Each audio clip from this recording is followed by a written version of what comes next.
Bonjour. Ah, ça y est.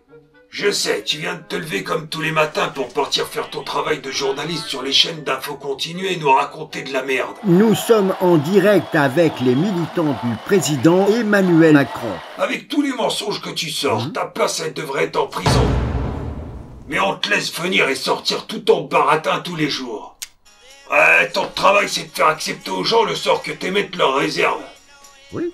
Salaud. Toi tu valides tout ce que dit le truc qui nous sert de président. Nul ne sait dire ce qui adviendra dans les mois, les années qui viennent. Ce que je veux, c'est que nous soyons prêts. Ce que je veux, c'est que nous soyons protégés. Ce que je sais, c'est que je suis là. Au moment où les États-Unis et les Russes se mettent d'accord pour faire la paix et arrêter la guerre en Ukraine, Macron il fait tout pour que la guerre elle continue. il faut bien le dire, nous sommes en guerre. La menace russe est là, la Russie est devenue, au moment où je vous parle et pour les années à venir, une menace pour la France et pour l'Europe.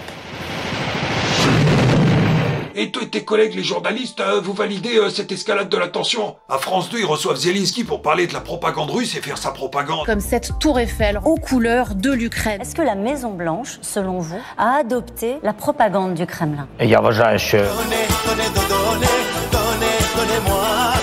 Sur France 2, on dit toujours la vérité. Vous regardez bien le 20h de France 2. Des informations vérifiées, des images certifiées et non de pures inventions de l'intelligence artificielle. Eh dis donc, elle se foutrait pas un peu de nos gueules, celle-là? Ce missile planté dans le toit qui n'a pas explosé est tombé à seulement quelques mètres d'un réacteur nucléaire, ici dans ce bâtiment rouge. C'est une cheminée!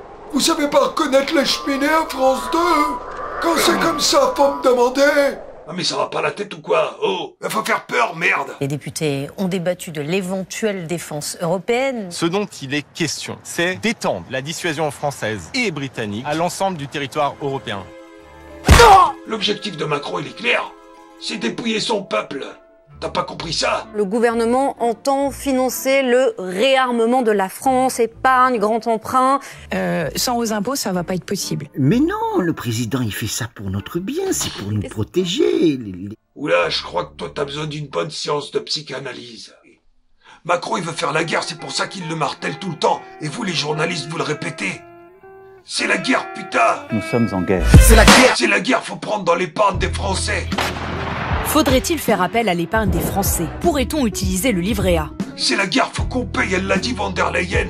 On pourrait mobiliser près de 800 milliards d'euros pour notre défense. C'est la guerre, faut que tu manges moins, que tu maigrisses. Regardez cette courbe de la France. Il y avait 8,5% de personnes obèses en 1997, 17%, le double au dernier pointage en 2020.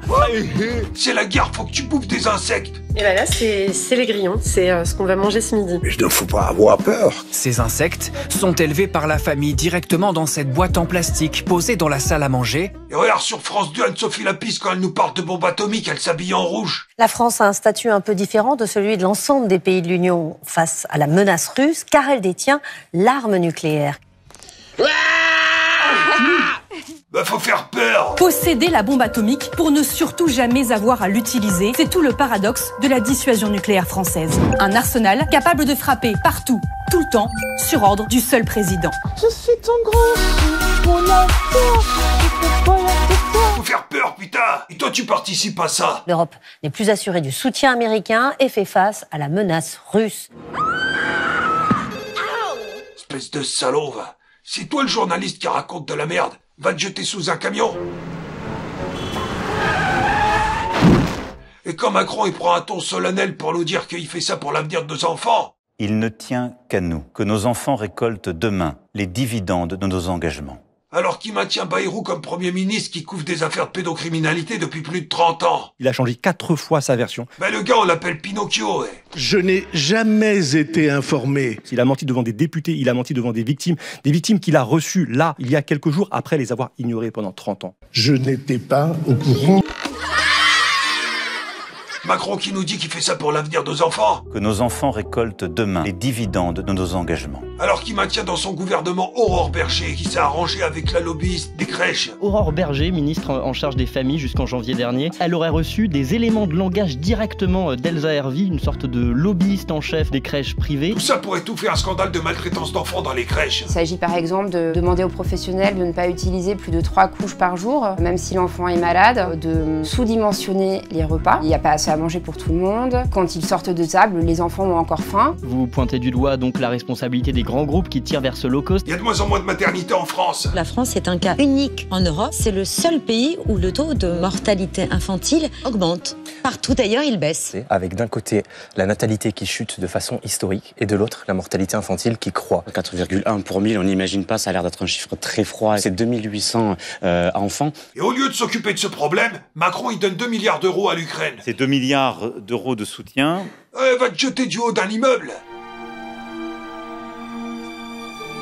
Comme il dit Alain Esquer, le représentant des victimes de Betaram. Les dispositifs d'alerte, ils ne marchent pas. La preuve, on en est à créer des pauvres pages Facebook. S'il n'y a pas des citoyens qui prennent le taureau par les cornes, le système, il continue, il est bien huilé. Tout continue à tourner. Et le pas de vague, il est toujours là en 2025. Je suis un mauvais journaliste. Espèce de salaud, toi t'as tout fait pour défendre ce système. Je commence à jouer mon nouveau spectacle, alors j'ai besoin de cobayes. Ce sera à Paris, les 12 et 19 avril à 21h30, à côté de Montélimar le 26 avril à 20h30, et le 9 mai à 20h30, je jouerai exceptionnellement le spectacle précédent à Strasbourg. Enfin! J'ai lancé une cagnotte pour faire un film avec 10 000 €, alors tu peux participer à la cagnotte si tu veux. Regarde la vidéo que j'ai mise sur ma chaîne YouTube où j'explique tout ça.